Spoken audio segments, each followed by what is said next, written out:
Jungkook ताई के करीब चला जाता है और उसे कहने लगता है, जल्दी से मुझे एक किस दे दो, फिर मैं चला जाऊंगा। जंगकुक और ताई बिल्कुल अकेले हैं और जंगकुक ने मौका देखकर ताई की कमर पकड़ लिया और फिर ताई जल्दी से वहाँ से उठकर जाने लगी। जंगकुक को बहुत ज़्यादा गुस्सा आ गया और वो ताई के हाथ पकड़कर उसे अपनी गोदी पर खींच लेता है और उससे कहने लगता है, क्यों बेबी गर्ल इग्नोर कर रहे हो मुझे? हाँ, तुम्हें पता है ना कि अगर तुम मेरे साथ रोमांस नहीं करोगी तो फिर मैं जीन को ताई रोते हुए कहने लगी, जंगकुक जी आपकी बहन साना बाथरूम के अंदर है और बाहर जिमिन भी है, प्लीज़ मुझे जाने दीजिए। जंगकुक ने ताई को अपनी गोदी पे और भी ज़्यादा अच्छे से पकड़ के रख लेता है और कहने लगता है, सो व्हाट बेबी गर्ल, एक माफिया किसी से भी नहीं डरता, जल्दी से मुझे किस दे दो, मैं चला जाऊंगा। ताई रोते हुए कहने लगी, जंगकुक जी मैं आपकी होने वाली भाभी हूँ, आप बहुत ज़्यादा बदतमीज हो, प्लीज़ मुझे जाने दीजिए। जंगकुक का बहुत ज़्यादा गुस्सा आ गया और फिर वो धीरे धीरे अपनी होंठ ताई की खूबसूरत होंठों की तरफ ले जाने लगा। ताई की हार्ट बीट बहुत ज़्यादा तेज होने लगी, वो बहुत ज़्यादा नर्वस हो रही थी। अगर कोई उन दोनों को ऐसे देख ले तो फिर क्या होगा। उसने अपने हाथों से अपनी होंठ को ढक लिया। तब जंगकुक को और भी ज़्यादा गुस्सा आ गया और वो कहने लगा, तो तुम चाहते हो कि मैं साना के रूम पर साना के सामने ही तुम्हें छूं, तुम्हारे साथ रोमांस करने की कोशिश करूँ? हाँ, तो फिर ठीक है, मैं ऐसा ही करूँगा। ताई रोते रोते कहने लगी, प्लीज़ जंगकुक जी। जंगकुक ने ताई की होठों से ताई की हाथ हटा दिया और ताई को करीब खींचकर बहुत ज़्यादा पैशन के साथ पप्पी देने लगा। ताई ने अपनी आंखें बंद कर ली, वो बहुत ज़्यादा नर्वस थी। वो जंगकुक को रोकने की कोशिश की पर जंगकुक नहीं रोका, तो फिर उसने हार मान लिया। जंगकुक बहुत पैशन के साथ उसे पप्पी दे रहा था और उसे टच भी कर रहा था। तभी अचानक से बाथरूम की लॉक खोलने की आवाज़ आती है। ताई ने जल्दी से जंगकुक को काट लिया और उसे खुद से अलग कर दिया और वहाँ से भागकर हॉल रूम की तरफ चली गई। जंगकुक अब मुस्कुराने लगा और अपनी होठों को टच करके मुस्कुराने लगा और अपने हाथों से ताई की परफ्यूम की खुशबू सूंघने लगा, क्योंकि उसने थोड़ी देर पहले ताई को टच किया था। उसके साथ रोमांस करने के बाद वो ऐसे ही उस स्मेल को सूंघ रहा था कि ताई की स्मेल ही इस दुनिया की सबसे खूबसूरत परफ्यूम है। और वो सोच रहा था, ताई वैसे तो तुम बहुत ज़्यादा अट्रैक्टिव हो, पता नहीं क्यों, पर जब भी मैं तुम्हें देखता हूँ तो मुझे रोमांस करने की बहुत तेज़ इच्छा होती है। और जब मैं तुम्हारे साथ रोमांस करने की कोशिश करता हूँ तब तुम रोते हो और मुझे कहने लगते हो, प्लीज़ जंगकुक जी छोड़िए मुझे।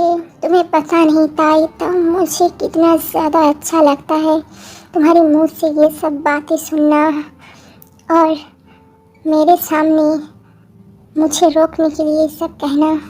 तुम बहुत ज़्यादा अट्रैक्टिव हो और ख़ूबसूरत भी। मन चाहता है कि सुबह से लेकर शाम तक मैं तुम्हारे साथ रोमांस करूं। Please wait some time baby, क्योंकि आज रात मैं तुम्हें फाइनली अपना बना लूँगा और वो भी जिन से पहले। मुझे पता है कि अभी भी तुम्हारे और जिन के बीच में सब कुछ नहीं हुआ है, तो फिर तैयार रहना, क्योंकि आज रात तुम सिर्फ मेरी होने वाली हो। पूरी रात मैं तुम्हारे साथ रोमांस करने वाला हूँ। तभी साना बाहर आ जाता है और कहने लगता है, भाई आपको क्या हुआ, आप क्या सोच रहे हो? और वो जंगकुक की होठों की तरफ देखकर कहने लगती है, आपकी होठों पर क्या हुआ है? हाँ, जंगकुक ने कोल्डली कहा, साना जल्दी से बाहर चल, डिनर तैयार है, जल्दी से चल और खाना खा ले।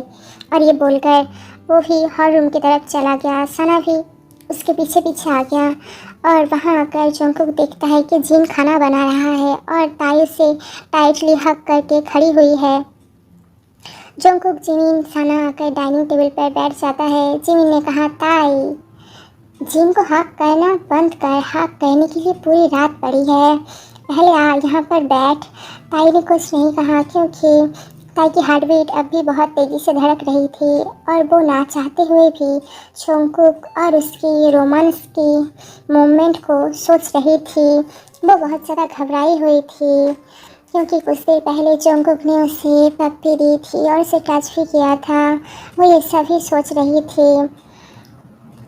तभी उसने नोटिस किया कि जंगकुक भी उसकी तरफ देख रहा है और मुस्कुरा रहा है। बिना पलक झपकाए हुए ही जंगकुक ताई को सर से पैर तक देख रहा था और अपनी होठों को टच कर रहा था।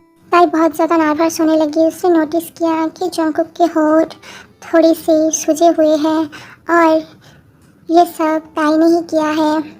और ये सोचते हुए भी ताई को बहुत ज़्यादा डर लग रहा था कि अब आगे क्या होगा। अगर जंगकुक ने जिन के सामने उसके साथ रोमांस करने की कोशिश की तो अगर वो दोपहर की तरह टेबल के नीचे से फिर से ताई के साथ फ्लर्टिंग करे तो फिर क्या होगा। और ताई को देखते हुए जंगकुक भी सोच रहा था। और कुछ वक्त उसके बाद सिर्फ मैं और तुम अकेले, हम दोनों पूरी रात मेरे कमरे में। तब जिन ने अचानक से कहा, क्या हुआ लव, चलो जल्दी से खाना खा लेते हैं। ताई जिन के साथ आकर खाना खाने के लिए बैठ गया और वो चुपचाप खाना खा रही थी। जिन कहने लगा, क्या हुआ लव, तुम थोड़ी सी परेशान दिख रही हो, खाना खाओ अच्छे से। ताई चुपचाप बैठी रही। जिन ने ताई को अपनी गोदी पर बिठा दिया और उसे खाना खिलाने लगा। जंगकुक उसी की तरफ देख रहा था और ये बात ताई को पता थी। जिन कहने लगा, कल से तुम और साना मेरे भाई जंगकुक की यूनिवर्सिटी में जाओगे। वहाँ जाकर तुम दोनों को अच्छे से पढ़ाई करनी होगी, ठीक है। ताई ने कहा, जिन मुझे और खाना नहीं खाना प्लीज़। जिन ने कहा, नहीं, जल्दी से पूरी खाना खाओ। तभी ताई ने सबके सामने जिन की गाल पर एक किस कर दिया और वहाँ से उठकर जिन के रूम के अंदर चली गई। जिन अब गुस्सा करने की बजाय मुस्कुराने लगा और कहने लगा, बेबी रूम के अंदर मेरे लिए इंतज़ार करना, मैं अभी आता हूँ, ओके।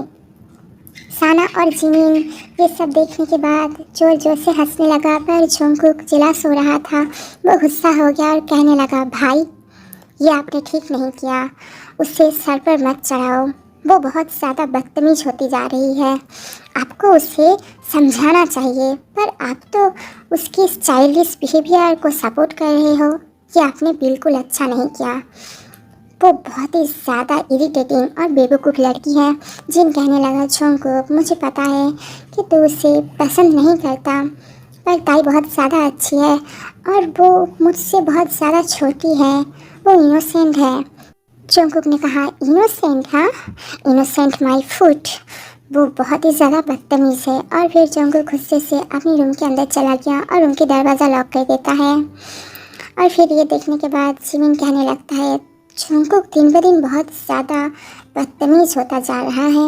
और फिर 10 मिनट बाद जिन उसके रूम के अंदर आकर देखता है कि ताई रूम के अंदर उसके लिए वेट कर रही है। और जब जिन रूम के अंदर आकर रूम के दरवाज़ा अंदर से बंद कर देता है तो फिर ताई जल्दी से उसे बहुत टाइटली हग कर लेती है। और फिर जिन ताई को बहुत पैशन के साथ पप्पी देने लगता है और कुछ देर रोमांस करने के बाद वो दोनों एक दूसरे को हग करके सो जाते हैं एक हैप्पी कपल की तरह। जिन को पास पाकर ताई ने जंगकुक के बारे में सब कुछ भुला दिया था। उसे अब बहुत ज़्यादा डर नहीं लग रहा था और इसीलिए वो जिन को हक करके सो गई थी। पर ताई को ये बात पता नहीं थी कि जंगकुक जो कहता है वो वही करता है। और इसीलिए जब बीच रात में 1 बजे ताई और जिन बहुत सुकून से सो रहे थे, तभी 1 बजे जंगकुक सीक्रेट रूम के दरवाजे से ताई और जिन के कमरे के अंदर आ जाता है। वो अंदर आते देखता है कि ताई जिन को हक करके सो रही थी और ये देखकर वो बहुत ज़्यादा जेलस हो रहा था। वो आकर ताई के बगल में बैठ गया और फिर ताई को पैशन के साथ पप्पी देने लगा और इसी वजह से ताई नींद से जग जाती है। और फिर देखती है कि जंगकुक बहुत ज़्यादा पैशन के साथ उसे पप्पी दे रहा था। वो जंगकुक को धक्का देकर खुद से अलग कर देती है। ताई बहुत ज़्यादा नर्वस हो जाती है। वो नर्वसली जंगकुक की तरफ ही देख रहा था क्योंकि जिन ताई की बगल में ही सो रहा था। जंगकुक ताई के कानों पे कहने लगता है धीरे से, मिस ताई, आर यू रेडी? मुझे बहुत ज़्यादा भूख लगी है। भूख, रोमांस की भूख। It's our first night baby. ताई की आंखें आंसुओं से बहने लगी। जंगकुक कहने लगा, चलो मेरे साथ, तुम मेरे भाई से बहुत ज़्यादा प्यार करती हो ना, तो फिर चलो। मुझे अब बहुत ज़्यादा भूख लगी है ताई, रोमांस करने की भूख। मेरी भूख मिटाओ, आओ मेरे साथ। और फिर जंगकुक ने जल्दी से ताई को अपनी गोदी में उठा लिया और उसे अपनी रूम के अंदर ले गया और दरवाज़ा अंदर से बंद कर दिया। अब जंगकुक ताई के साथ क्या करने वाला है? आखिर अब बंद कमरे के अंदर ताई और जंगकुक के बीच ऐसा क्या होने वाला है? क्या जंगकुक सच में अपनी होने वाली भाभी ताई के साथ फर्स्ट नाइट मनाने वाला है? अब जंगकुक क्या करेगा, ये हम देखेंगे इस लव स्टोरी की अगली नई पार्ट 13 में।